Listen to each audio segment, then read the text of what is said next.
Ladies and gentlemen, please welcome first founder, Dean Kamen, and first national advisor, Dr. Woody Flowers. Good morning. Good morning.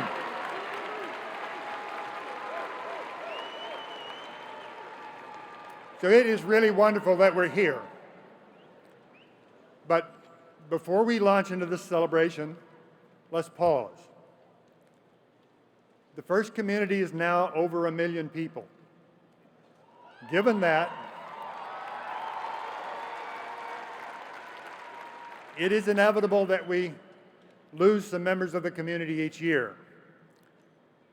But since our last championship, too many bad things have happened.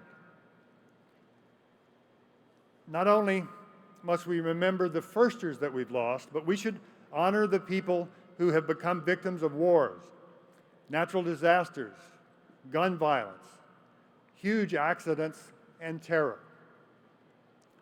Those have left dark stains, but they've also spawned heroes. So let's open our celebration with a moment of silence. And in your silence, think about those lost, those who survived, and give serious attention to the heroes these events uncovered. And let those people guide you to developing a habit of thinking about a world where those evils do not exist. Please join us in a moment of silence.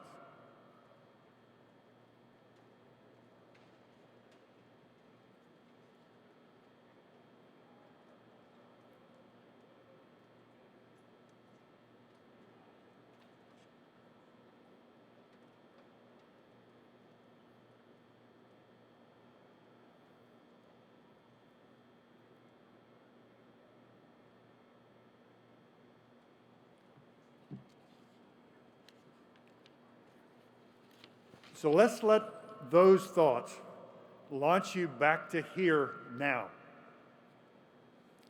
And note that you have received a very good visit from Lady Luck. You caught some breaks. From a grand perspective, you're part of a very thin slice of humankind. A fairly good estimate of the Earth's human population is 7 billion. So let's say that FIRST has helped bump up the numbers so that 7 million of those have learned at least a little bit about creating the kind of fancy high-tech stuff that you guys brought to the championship. So, Lady Luck has put you in a 1 in 1,000 bin. Now, if we zoom in a bit and break down that 7 million estimate further, a small percentage of those people know how to work in teams. Some know how to not only build robots, but build community. Some deeply understand gracious professionalism and coopetition. Some get the ethics of sharing knowledge. Some understand that they've done well not because they're smart, but because they tried hard. So I could go on. But if we continue to slice the population, many of you end up in the 1 in a million bin. So I think the point is fairly clear. Lady Luck has given you a real break, even though you have done a major part of shaping your fate. Malcolm Gladwell's book, Outliers, makes the point that being in the right place at the right time with the right attitude is a major determinant of future success. You are in the right place. This is the right time. In the next 36 hours, you'll learn even more about having the right attitude. So fasten your emotional seatbelts. This will be an exciting ride. Take control of your attitude and make sure that you behave in ways that make grandmothers proud and keep you on Lady Luck's best side.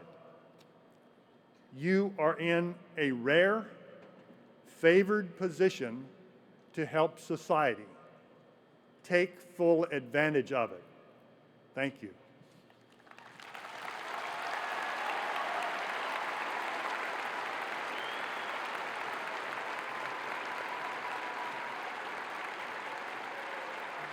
It is now my pleasure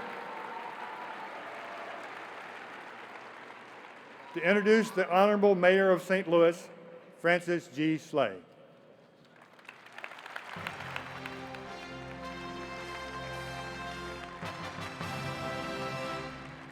Well, thank you, Woody. Dean, it's great to have you both in St. Louis, and it's indeed a privilege for me to be here this morning to welcome all of you to our great city. We are thrilled to host the first robotics competition here in St. Louis for the third consecutive year. Welcome to our city.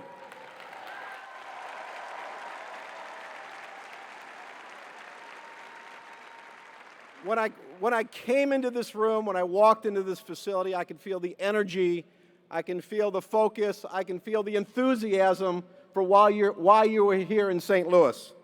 And I can tell you that we can't be more thrilled to be part of this exciting experience for all of you. It's an exciting experience for us as well. This competition is designed to build not only science and technology skills and interests, but also self-confidence, leadership, and life skills among high schoolers. FIRST Robotics certainly provides those positive building blocks, but this competition is helping us go back to the future. It has made science and technology cool again, not unlike the space age years ago when young people looked up to astronauts and scientists as their role models. Looking at all of you today, I see so many young faces that represents a country that is becoming more and more diverse and inclusive. Collectively and individually, you have so much to offer us, so much to offer this country and this world in terms of creativity, enthusiasm, know-how, persistence, hard work, and pure brain power. You should also be proud about being in St. Louis today. The competition here, I understand, gets very fierce. Not everyone makes it this far. Over the next few days, you will once again be putting your skills on the line in an event that is not so much about winning as it is about competing to win. The compete to win mindset and hard work, and that spirit is what continues to make our country great. I am truly delighted that FIRST Robotics has chosen St. Louis as its home these past 3 years, and we hope to welcome you back for many more in the future. You are first in my book. Thank you again, and enjoy the rest of your visit to St. Louis.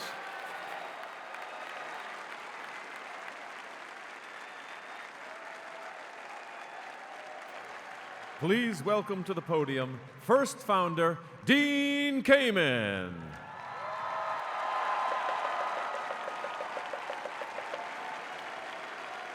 Thank you. Thank you. So, thank you. Thank you.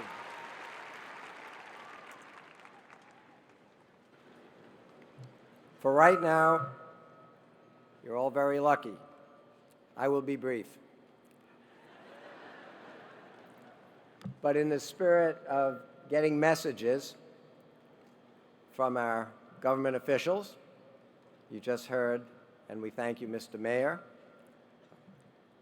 Great support by the city of St. Louis. And I'd just like to do two things. I'd like to thank in front of everybody again this year all of the hosts from St. Louis, but in particular, Susie Matthew, wherever she is. Susie, stand up.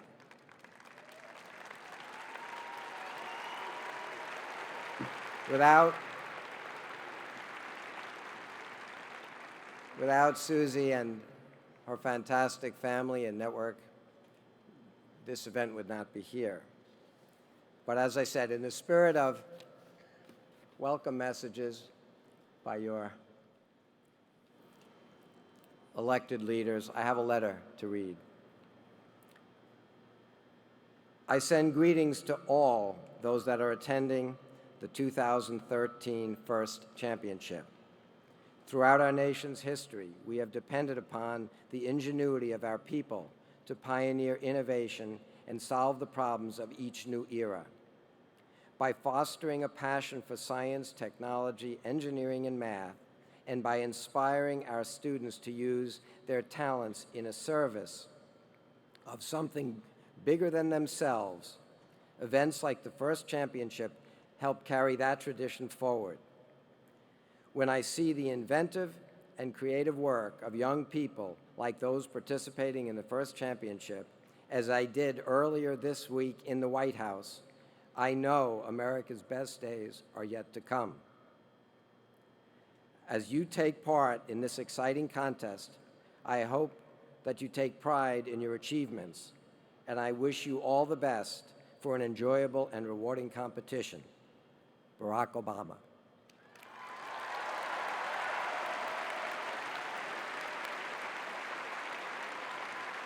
Please welcome to the podium, from championship sponsor Qualcomm, Matt Grob.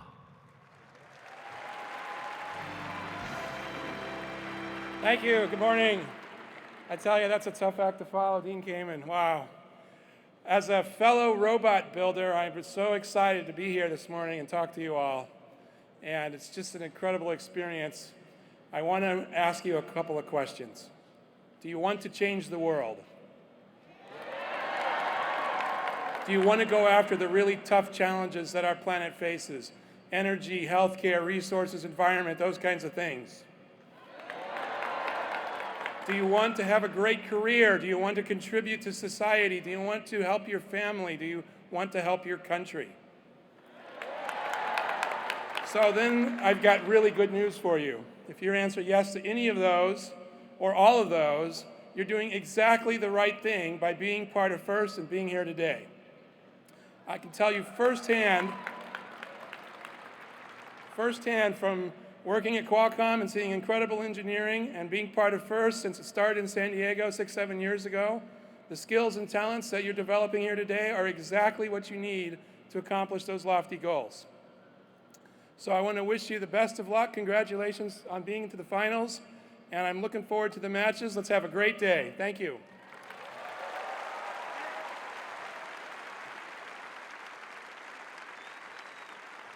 Please welcome, from championship sponsor Boeing, the president and CEO of Boeing, Dennis Muhlenberg.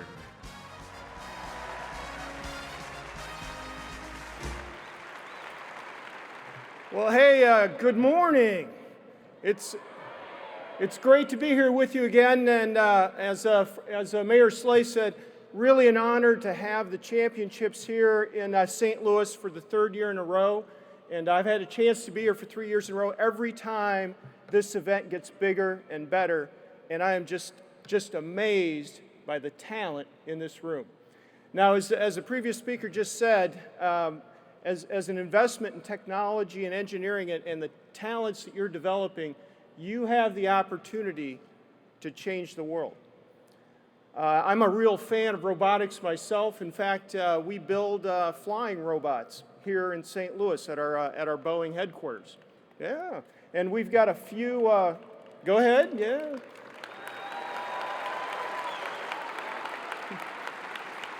And Boeing is really honored to be a sponsor of FIRST broadly. We've sponsored a few hundred teams this year, and I think there's 30-some teams that have some level of Boeing sponsorship here, so congratulations for making it here.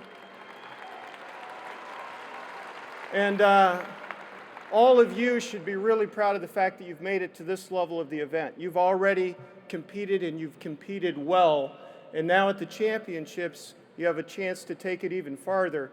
But it's more than just the competition itself, it's how we compete. And I want to compliment you on the leadership, the gracious professionalism, the integrity and character that you show, the way you work and the teamwork that you demonstrate. Those are really important life skills for the future. And those are great things to take away from this competition, in addition to the fun of the competition itself.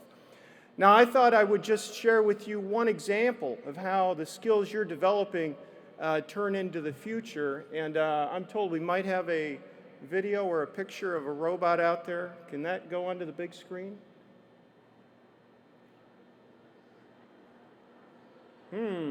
I don't see it. Oh, there we go. Okay, so that airplane that you see on the screen, now obviously Boeing is famous for airplanes. Many of you perhaps flew here. Some of you who flew here might have flown on a Boeing airplane.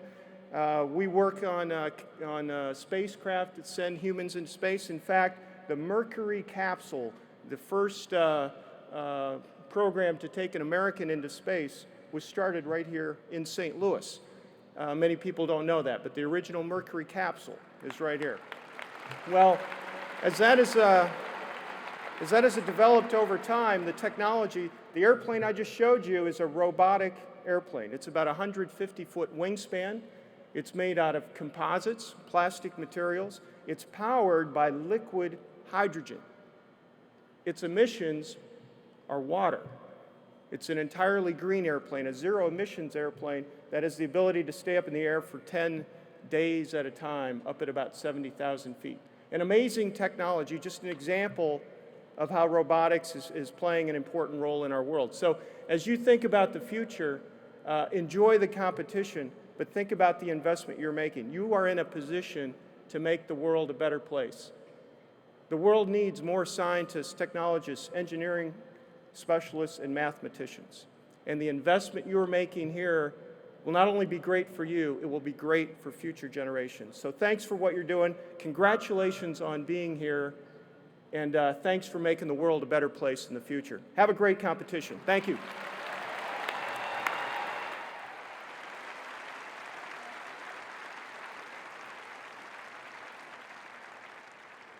Please welcome Ellen East, Chief Communications Officer from Time Warner Cable. Good morning. It's a real pleasure to be here on behalf of Time Warner Cable. We're a proud strategic partner of FIRST. That partnership takes many forms. Our CEO, Glenn Britt, is on the National Board of Directors. We sponsor regional competitions in most of our major markets across the country, and we sponsor teams across the country as well, 5 of which have made it here to championship today. We're very proud of those teams. We know how important volunteer coaches and mentors are to a growing and thriving FIRST family. So this year, we're particularly proud about the new volunteer engagement tool that we debuted last night.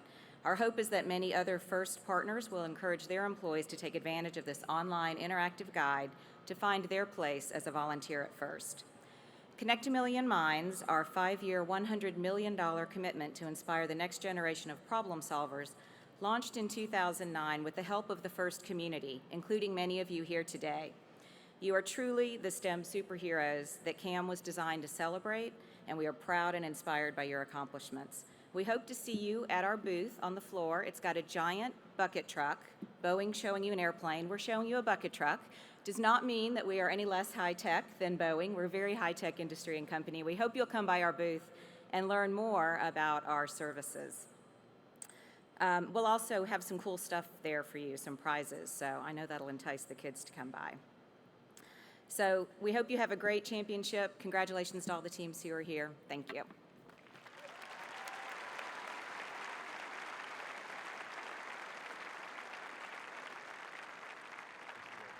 Please welcome longtime FIRST friend, Ray Almgren. Good morning. So great to be back. You know, in addition to the great values that FIRST have with gracious professionalism and co-opetition, it occurs to me that innovation is one of the key core values of FIRST. And it also occurs to me sitting here this morning that, you know, the absolute hub of innovation for the entire world, each late weekend in April, is right here at the FIRST World Championship. Congratulations to all of you for making this the most innovative place on the earth.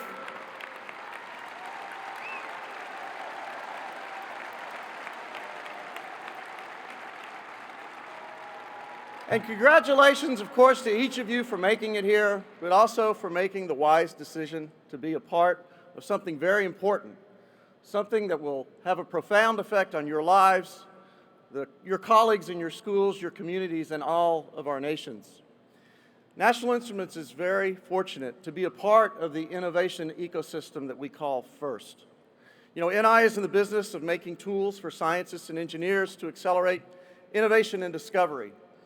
the same tools, Compact Rio and LabVIEW, that you use to design your robots each year are the same tools that the great scientists and engineers use to make cars that don't pollute, like the engineers at Tesla, or the engineers that launched the Dragon at SpaceX, Dean's engineers at DECA that are designing portable power generation devices, and also the great engineers at Qualcomm that design and test the world's most powerful wireless processors.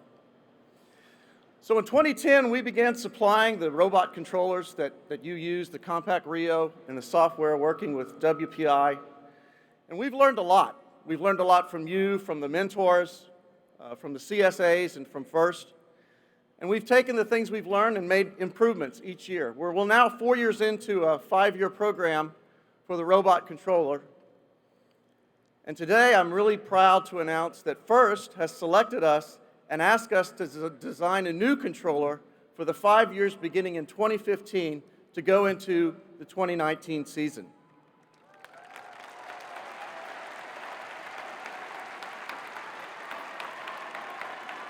Now, as proud as we are of the current design, innovation is critical, and we have to use the leading edge technology for this new design. So we've kicked off a new project to design the best possible robot controller that the world has ever seen. And we're working with some great partners to do that. So you can be sure that the new controller will be much faster, it will be much more powerful, smaller, and lighter, but it will be compatible with all the software you're using today. It'll be based on the same LabVIEW Rio architecture that's in Compact Rio, so all the knowledge that you have can be pushed over into your new controller. So we're working with some great organizations, including the leadership at FIRST, Andy Mark, Across the Road Electronics, WPI, Xilinx, and Qualcomm to design the new controller. Now, I'd love to tell you all about it, but it's still being designed. So, on August 8th, at NI Week at our annual conference in Austin, Texas, on the morning of Thursday, around 8:30, we will announce the new controller and all of its specs so you can learn all about it. Now, I invite you all to come, but I'm not sure you'll make it to Austin. So we're going to live stream that broadcast so that you'll be able to watch it on the internet. Tune in to that and go to ni.com/first to find out how you can learn all about the new controller. Now, there's more than just the controller, of course, it's the software. And many of you are programming in LabVIEW or C or Java, and all of those tools will be supported. In the case of LabVIEW, we're innovating there as well. The compiler times are going to be substantially reduced, the downloading times will be shorter, and we're adding simulation capabilities so you can prototype your algorithms even before you design your robot. And speaking of innovation, you know, in FLL, the LEGO group just announced the new Mindstorms EV3, and we're very proud to partner with them to design the software based on LabVIEW that's in the new EV3. And this is very important because this gives the FIRST community the opportunity to take the learning they learn with FIRST LEGO League through FTC to FLL and ultimately into college and into your career. And we're very proud to be able to partner with LEGO to do that. So, if you have any questions about the current controller, or if you have any insight or recommendations about the new controller, stop by our booth. Some of the folks that are designing the new controller are there, and they might sneak a little bit of information about it to you. So thanks again to FIRST for having the confidence in us to supply the controller. Thanks to all of you, and good luck.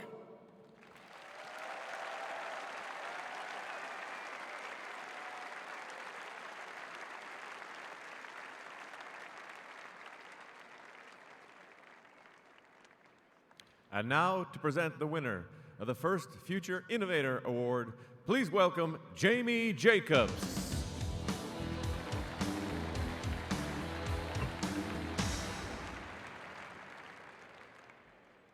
You, I'm sure all of you, have seen a person in need and come up with some very clever, innovative invention that solves that need.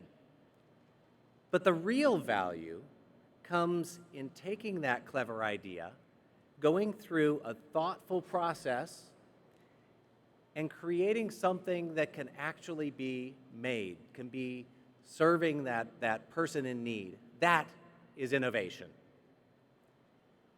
The Abbott Fund is proud to sponsor the first Future Innovators Award, which recognizes a great idea and then developing it through a process that's very similar to the patent application process, which, by the way, is a great skill for future employment. So the entries for this award were all gathered and put in front of a panel of engineers and patent attorneys, and they came up with the 3 top applications. Then Dean Kamen chose the winner. And Dean, like Woody's comments earlier, was influenced by the huge need around the world due to people losing limbs through terrible accidents or acts of violence. So the winner of this award is a very clever, highly functional, low-cost prosthetic limb that was actually built out of used bicycle parts. Please join me in congratulating the winner of the first Future Innovators Award from Team 3469, Parker Owen. Come on up, Parker.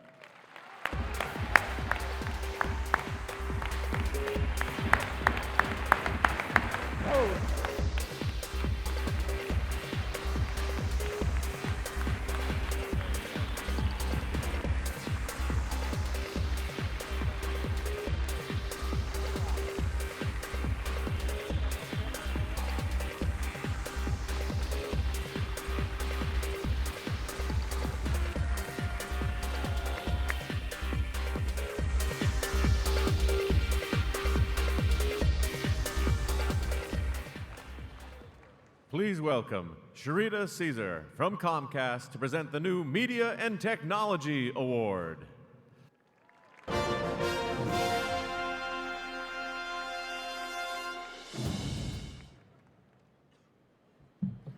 morning, everyone.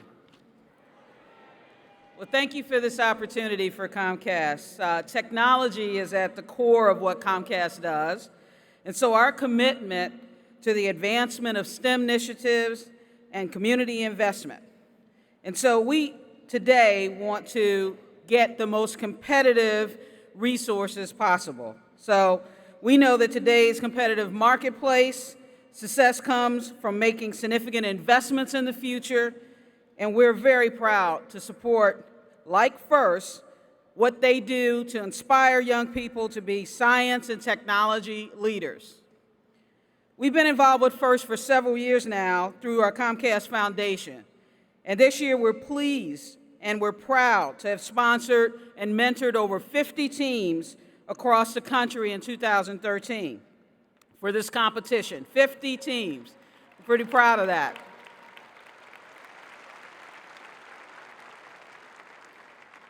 We're also thrilled when FIRST asked us to sponsor the new Media and Technology Innovation Award, and we're looking forward to sponsoring this award in the years to come.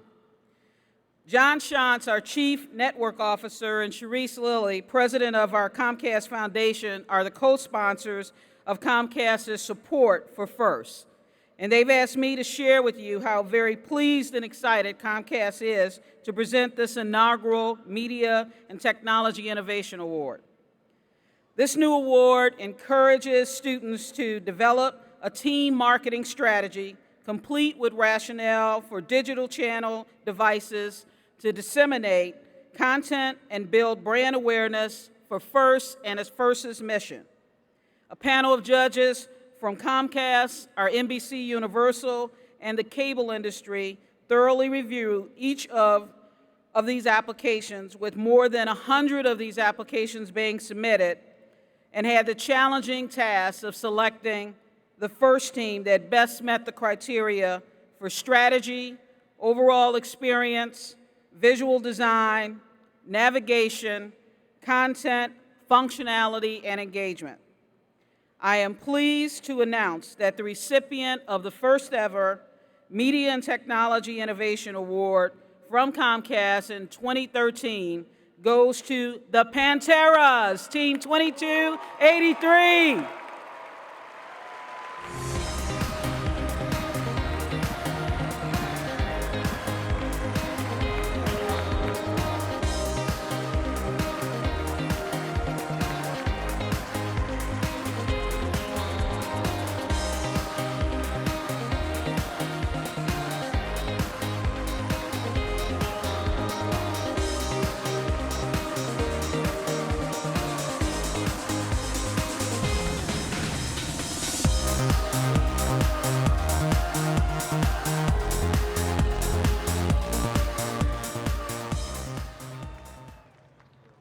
Please welcome Frank Merrick to present the FRC Volunteer of the Year Award.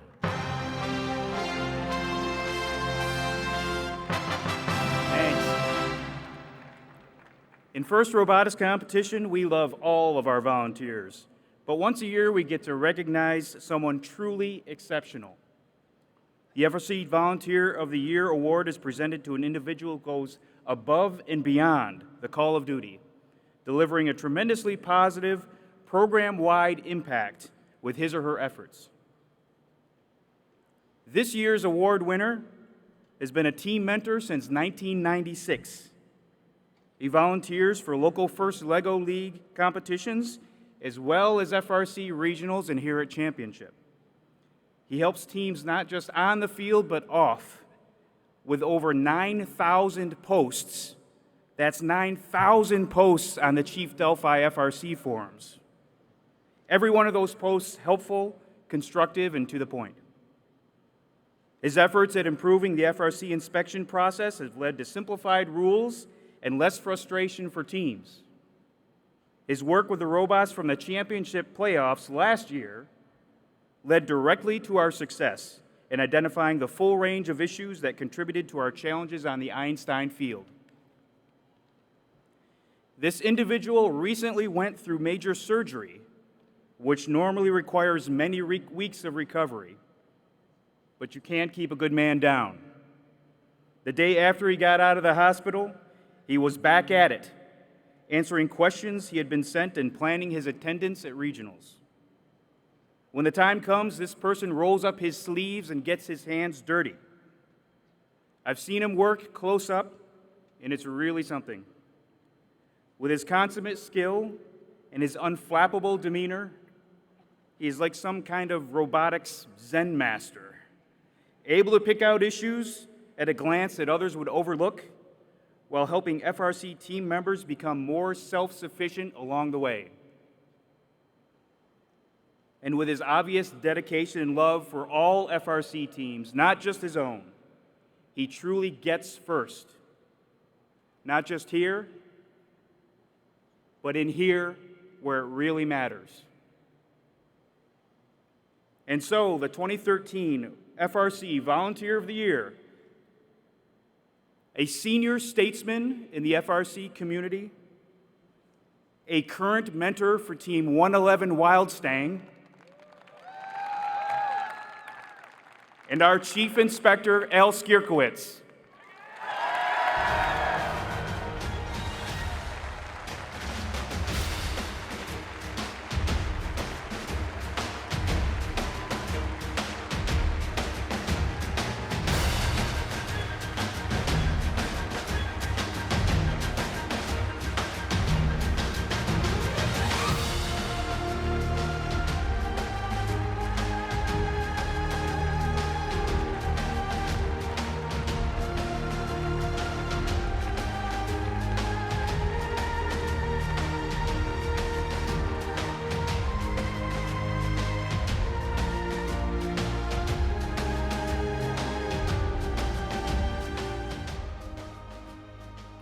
Please welcome the Woody Flowers Award winners.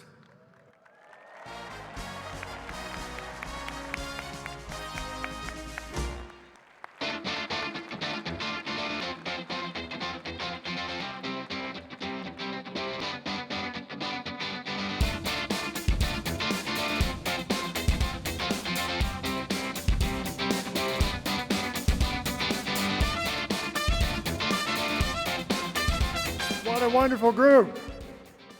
It is my pleasure to introduce last year's Woody Flowers Award winner, Earl Seamy, so that he can introduce this year's winner.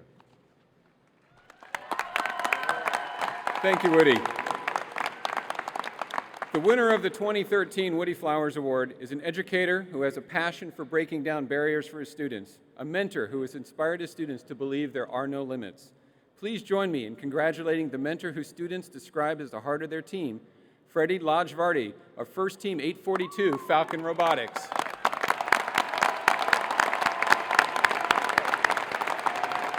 As he comes down,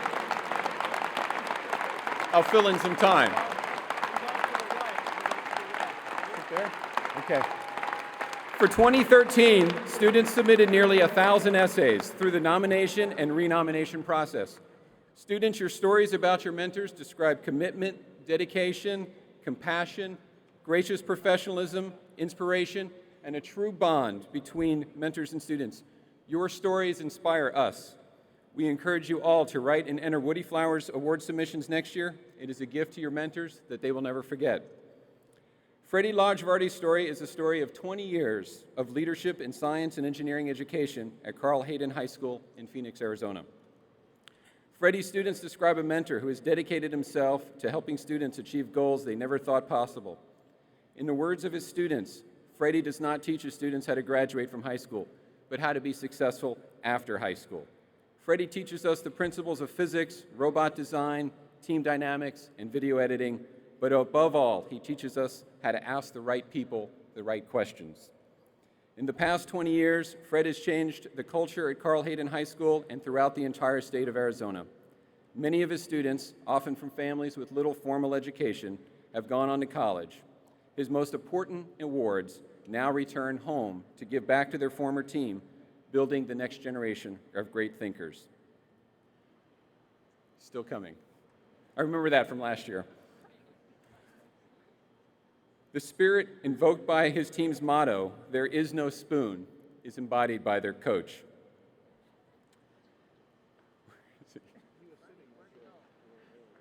He's still trying to get here somewhere. Oh, there he is.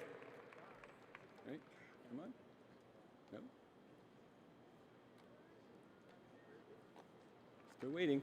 He's still coming somewhere.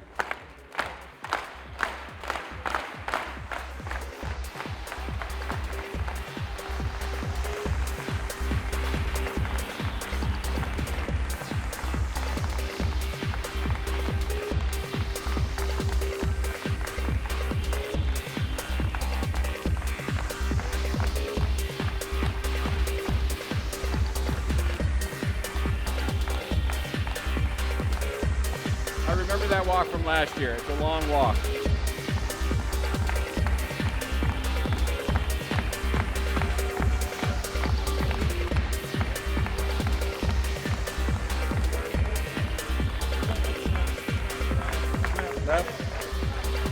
There he is.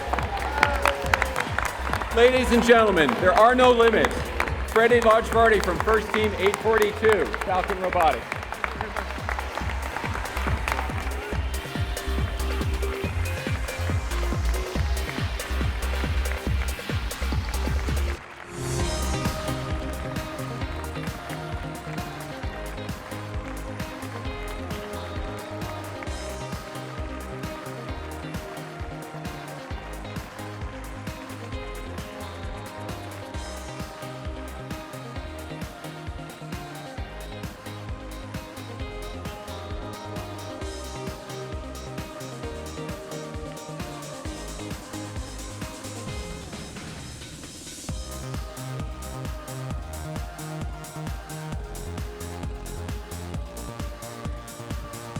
Please welcome back to the podium, Dean Kamen.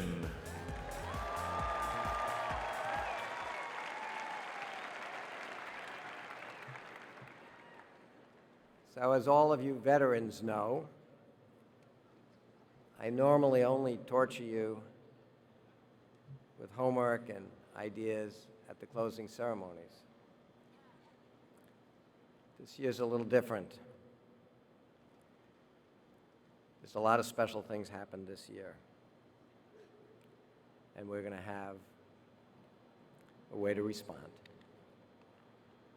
We lost a hero. You heard Woody talk about that. But Libby, my niece, is here. She's been with First for her whole life. She lost a dad. I lost a brother. Ruth is here. She lost her husband. My mom lost her son. The whole First community lost a great resource. He was a mentor. He was a volunteer. He was a judge. He was somebody everybody could aspire to be like. So he's not with us, but to make sure that First will never lose him, we've made a scholarship, the Bart Kamen Memorial Scholarship, with some very generous support from some of the great people at First. We were able this year to give 3 scholarships to 3 incredible young ladies, all of them women this year. The goal was very simple. You had the opportunity to tell us why you had the passion and drive, specifically to develop a career in medicine or in biomedical engineering, and to follow in my brother's footsteps. The 3 winners should have their name up here somewhere, I hope. We're very proud of them. There they are.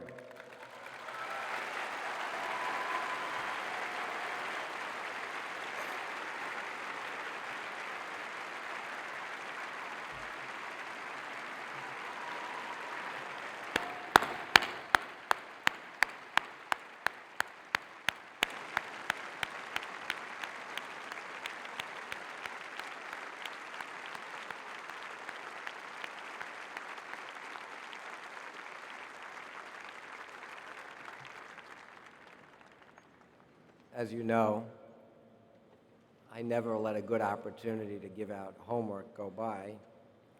So already yesterday, the 3 of them helped us come up with their assignments. They're going to be manning a booth here, starting today, to help answer questions about this scholarship. They're going to help build a network of alums to grow this scholarship. And the 3 of them have agreed they're going to help read all the nominations that we get for next year, because a whole lot of people spent a whole lot of time, including my mom, this year, and we expect even more next year. You have to help me a little here. It's not an easy transition from that idea to one that I believe is very related. Because the one thing that has always driven me is the fact that life is so short. And Bart's passing just gives me even more urgency. My whole life, every time I thought of something good and important to do, I wanted to do it now.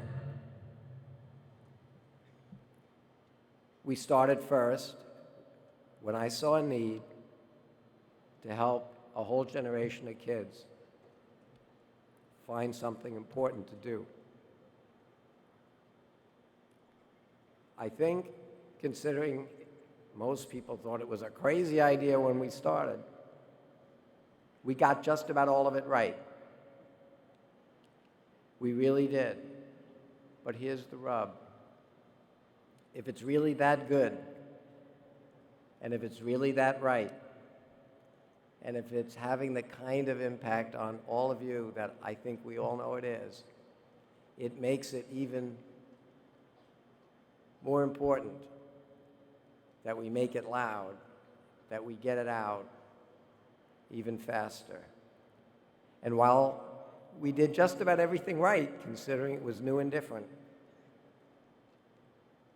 the part that we didn't get right is we're still, relatively speaking, in the broad culture of this country and the world, relatively speaking, 1 million people, a big number, not compared to 7 billion, not when it's the million with the skill sets and the attitude to fix the world.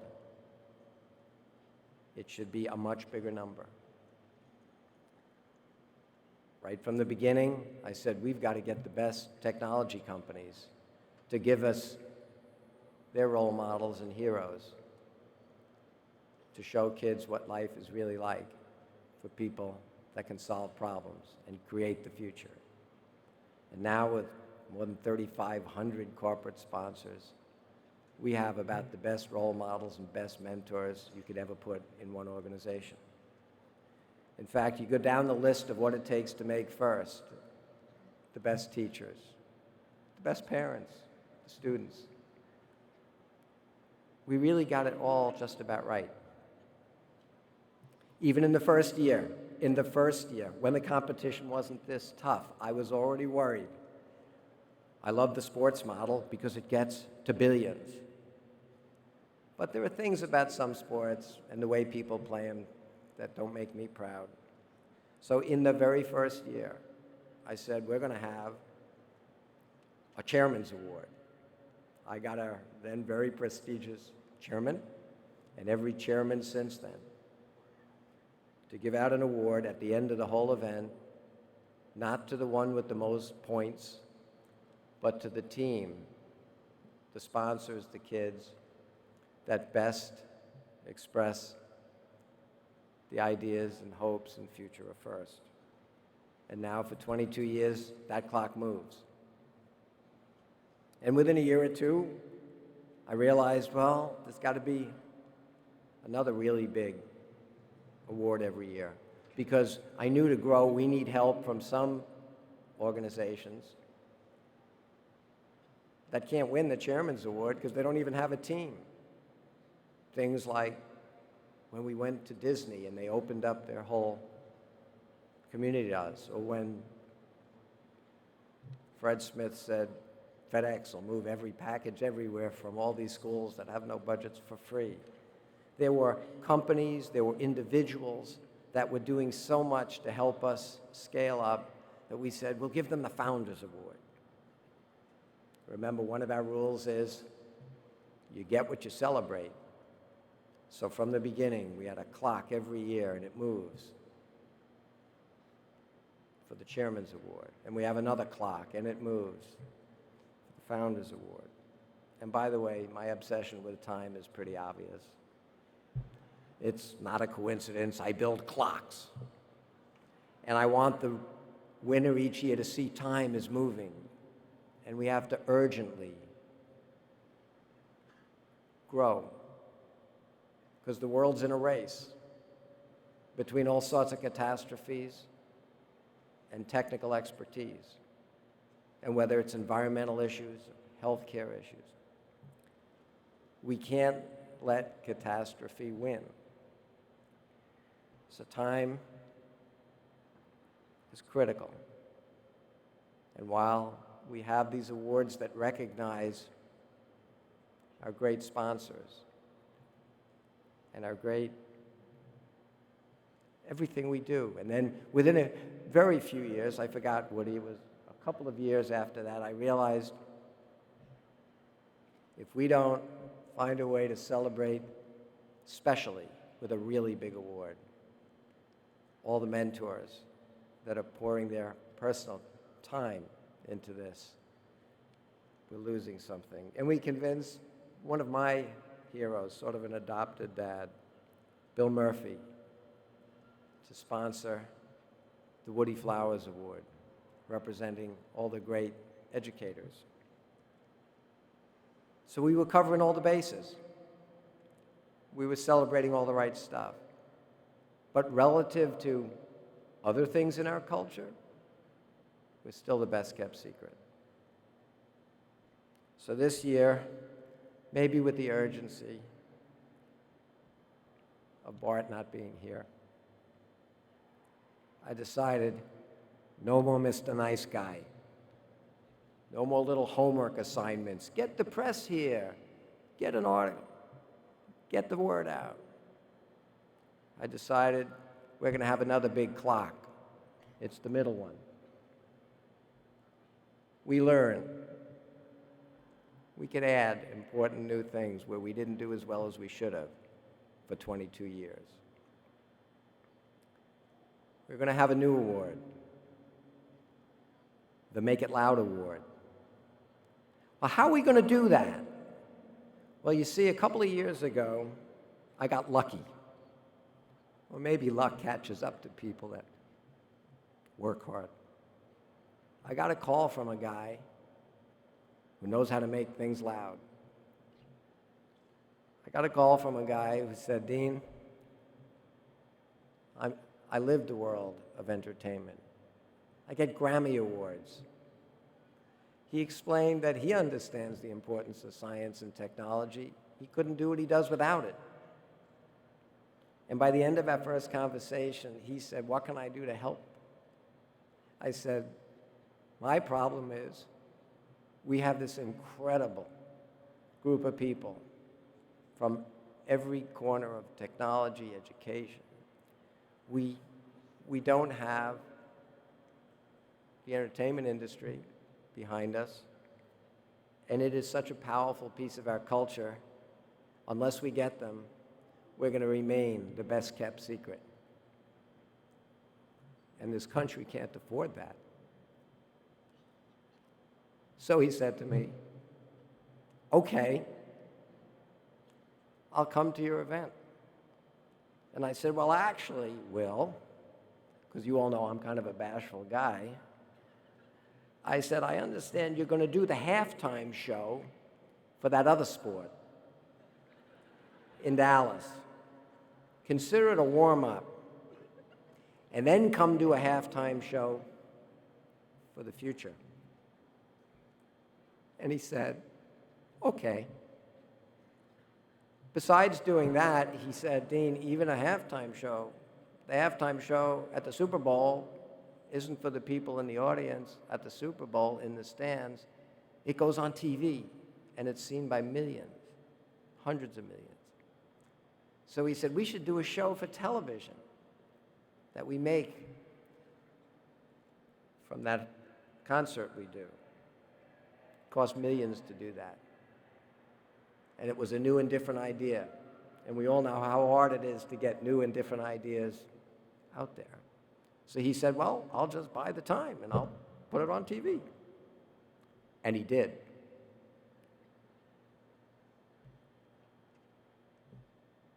I've never asked him to do something that he didn't do. A couple of months ago, I was honored. I was part of a group put together by the National Academy of Engineers, arguably the most prestigious engineering society in this country. And for a couple of years, they were working to put together a list and description of what is now called the grand challenges. And the goal at the end of 2 years of developing that list was to have, for the first time, a meeting of the National Academy of Engineers, the Royal Academy in Europe, and to bring in the Academy of Engineers from China, to have a meeting to discuss these 14 grand challenges. Obvious, education was one of them. Science and technology education was one of the grand challenges, along with the environment and food and health and energy. And the goal was to have a meeting, a couple-of-day meeting, to collaborate with all the world leaders in engineering, to discuss how to move forward on these critical issues. We did it at the Royal Academy in London, and then 2 years from now in Beijing, and finally 2 years from then at the National Academy in Washington. I was asked to be on a few of the panels, one with John Hennessy, the president of Stanford University, on education, one on energy. By the end of the first day in London, I thought, wow, it's not just FIRST that has the problem that nobody knows what's going on in the important issues of science and technology, because there, in a room with busts of people like Michael Faraday and Cavendish, they're in a room that my heroes were hanging on the wall. Quietly, these world experts are having their academy meeting, the academy meetings, all three of them, quietly. World is going by out front, nobody knows. I got back to my hotel room that night and I thought how bizarre that is. So I picked up my phone at 11 o'clock at night and I dialed Will, because I remembered he said he might be traveling to Europe. He answered the phone and I said, Will, where are you? He says, I'm in London. What a coincidence. Well, so am I. We need your help. Tomorrow there's going to be a panel on science and technology education from the three major academies of science and technology in the world. You need to help. Okay. And without more than a few hours' notice, interrupting a schedule he had, he showed up. He got on stage on my panel. I could tell he was nervous, which it wouldn't have occurred to me, a guy that puts out millions and millions of tunes to the whole world would be nervous talking to a room full of engineers, quietly in the dark. And what he basically said to them was, when our academy gives out awards, we in the academy project them to the whole world. Everybody knows. Everybody gets involved. You people are dealing with the most important issues of our time. You have these big signs that say this is about global cooperation, and nobody knows it. And you know whose fault it is? It's the fault of the science and engineering community. You talk to each other, not to the world. Must have been a pretty good message, because right there, a little while later, we get an invitation to Buckingham Palace that evening to talk about science and technology. I was busy. Will went.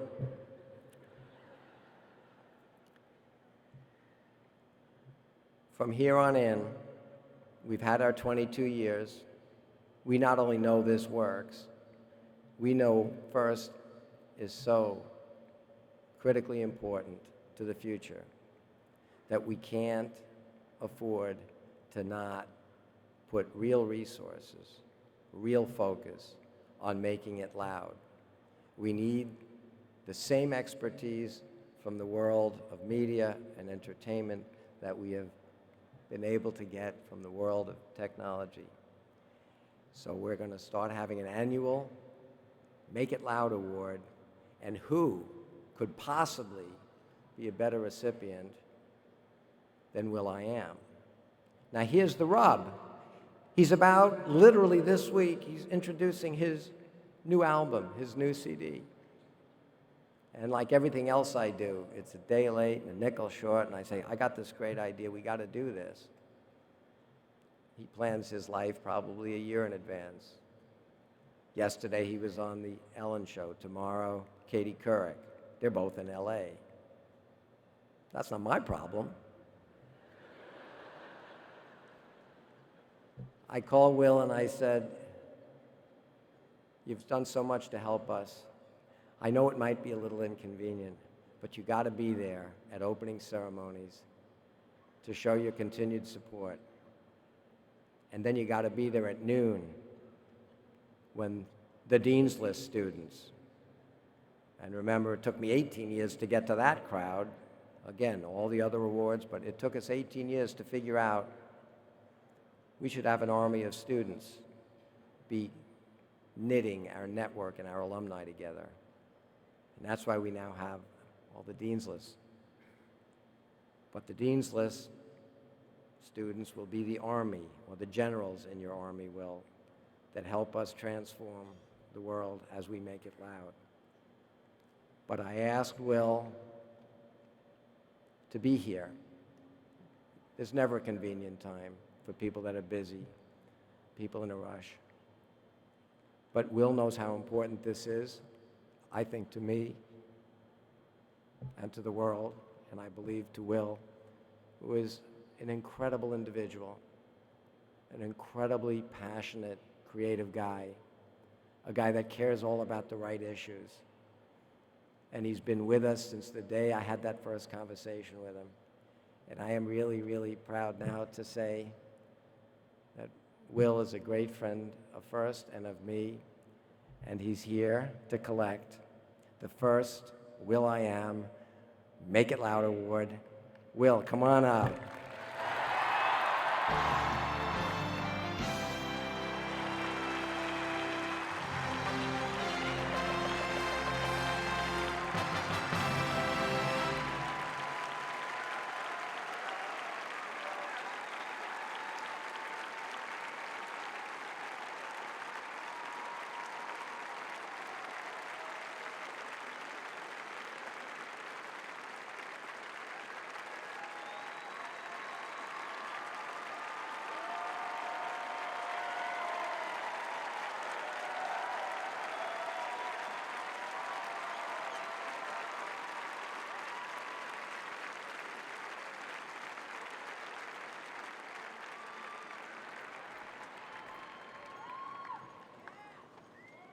Wow. So, first off, I have to say, you know, I travel around the planet a lot,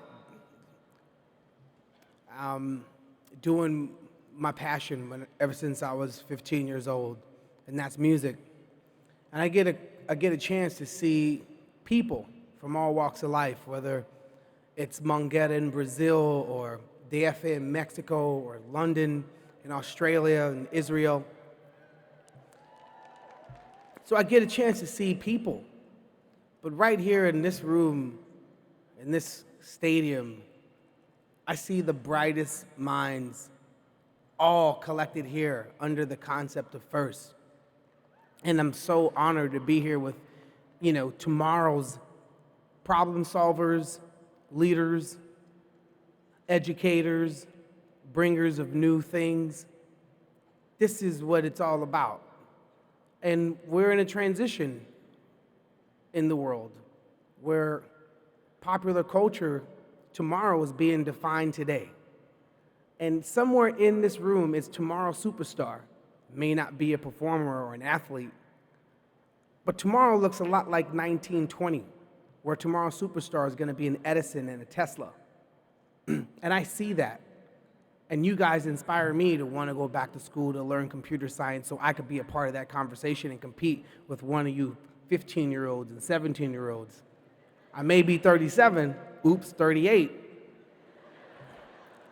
But deep down inside, I am no different than you guys with the passion and the vision to discipline myself and, you know, put myself through all the, you know, rigorous, you know, training so I could contribute to society. And it's you guys and Dean Kamen and Woody that's inspired me to want to take on that task, to change myself. And I thank you guys for having me here and welcoming me in your community. And I'm going to go on and continue to spread First and the urgency that we all face, not just in this country, but other countries as well. And because I'm a proud American, all the American First teams, thank you so much for being an example of what every single American city should be. Thank you guys.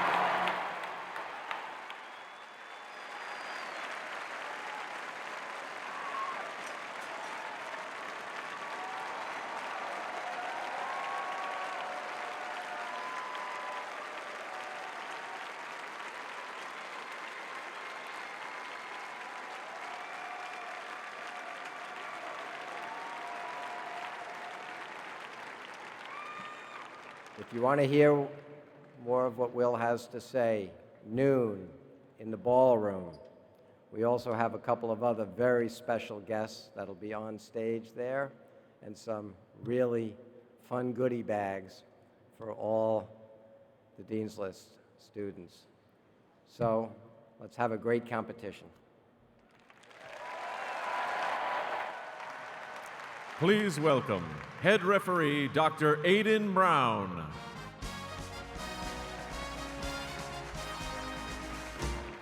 That was some fantastic competition yesterday. I look forward to watching today as you guys intensify it on your march to Einstein.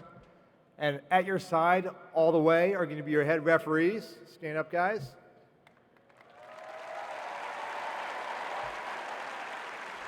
And the rest of the ref crew.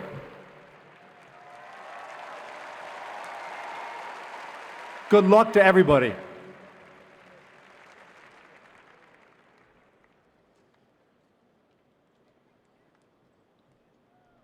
So one of the groups of folks that are going to have a lot of impact on the next couple of days are the MCs. Please meet them. From Archimedes, Mark Leon.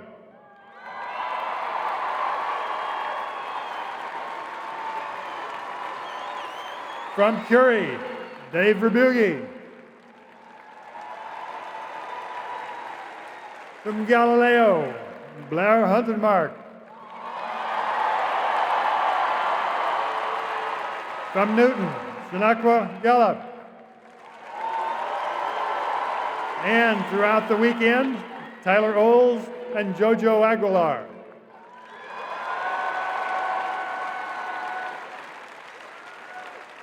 So please welcome St. Louis's own Emmy Award winner, Charles Glenn, to lead us in the national anthem.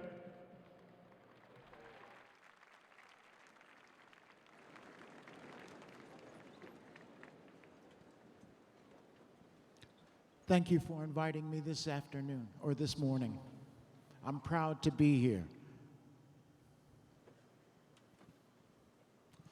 Oh, say, can you see by the dawn's early light what so proudly we hailed at the twilight's last gleaming, whose broad stripes and bright stars through the perilous fight o'er the ramparts we watched were so gallantly streaming, and the rockets' red glare, the bombs bursting in air, gave proof through the night that our flag was still there.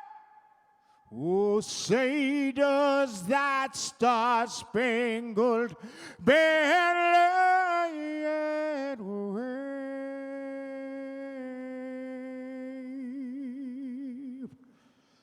o'er the land of the free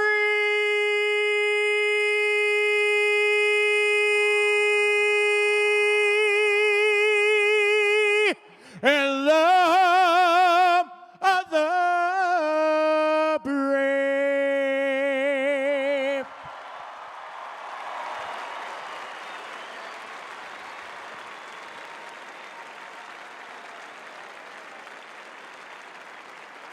Okay, folks, you heard the charge. It's time to go make it loud. Have a big time.